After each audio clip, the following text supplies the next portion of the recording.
నా ప్రియమైన బిడ్డలారా, ఈ వాక్యమును ఒక్కసారి మనస్సు పెట్టి వినుము.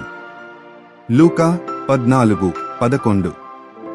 ఎవడైనా తనను తాను హెచ్చించుకునినవాడు తగ్గించబడును, తనను తాను తగ్గించుకునినవాడు హెచ్చించబడును.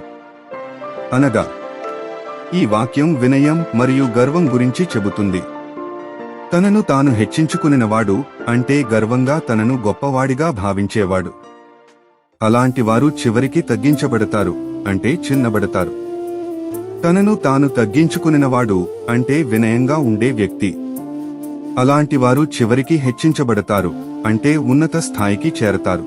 సారాంశం: వినయం కలిగిన వారిని దేవుడు హెచ్చిస్తాడు, గర్వించిన వారిని దేవుడు తగ్గిస్తాడు. నువ్వు తెలుసుకోవలసింది ఏమిటంటే, తండ్రి అయిన యెహోవా సృష్టించిన ఈ మహావిశ్వంలో నువ్వొక ఇసుక రేణువు. కావున గర్వం కలిగి నాశనం అవకుండా వినయం నెమ్మది కలిగి దేవుని కృపను పొందుము.